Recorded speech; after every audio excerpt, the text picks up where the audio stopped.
UMT எனப்படும் மலேசிய Terengganu பல்கலைக்கழகத்தின் 23வது பட்டமளிப்பு விழாவில் சிரமான் மந்தீனை சேர்ந்த லோகேந்திரன் வேளவேந்தன் முக்கிய விருதுகளில் ஒன்றான துணைவேந்தர் தங்க விருதை வென்று பெற்றோருக்கு பெருமை சேர்த்தார். சுற்றுலா மேலாண்மை துறையில் இளங்கலை பட்டப்படிப்பை மேற்கொண்டு அதில் மிக சிறந்த அடைவு நிலையாக முதல் வகுப்பு தேர்ச்சியை இவர் பதிவு செய்தார். இதையடுத்து பட்டமளிப்பு விழாவின் மாணவர் பிரதிநிதியாக உரையாற்றும் கௌரவமும் இவருக்கு கிடைத்தது. Izinkan saya tujukan ucapan ini kepada dua insan yang paling saya cintai. Mendiang ayah, ibu, Belaventan anak lelaki Nallaya dan Tamamani anak perempuan Selaturai dan keluarga Pakcik dan Makcik yang menemani ibu di dewan ini. Kepada mendiang ayahanda yang damai di sisi Tuhan. Setiap langkah yang saya ambil hari ini dan saya berharap ayah tersenyum bangga. Ayah, ibu, kejayaan ini milik kalian. Tanpa sokongan kalian, saya tidak akan berdiri di sini. இச்சாதனைக்கு பின்னால் இவர் கடந்து வந்த பாதைகள் கரடுமுரடானவை. வாழ்க்கையில் மகன் சாதிக்க வேண்டும் என ஆசைப்பட்ட இவரின் தந்தை வேளவேந்தன் வலிப்பு நோயால் கடந்த ஆண்டு காலமானார். இது லோகேந்திரனுக்கு சொல்லேனா துயரத்தை தந்து அவரை மனதளவில் வாட்டியது.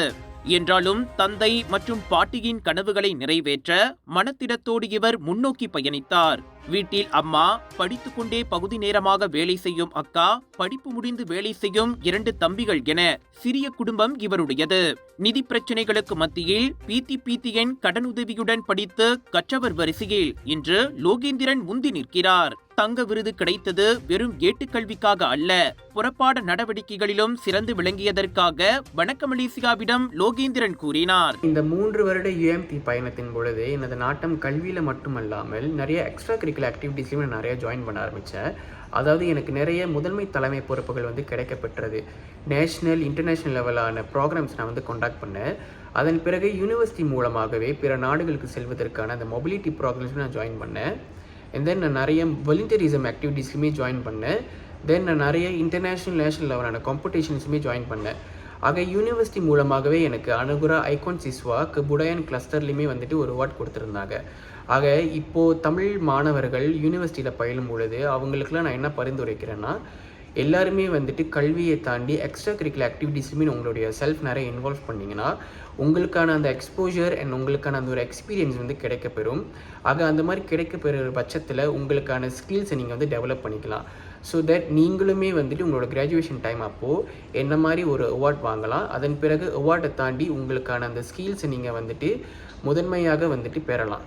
இதன் மூலம் தனது தலைமைத்துவ பண்புகளை வளர்த்து கொள்ளவும் வாய்ப்பு கிடைத்ததாக அவர் தெரிவித்தார்.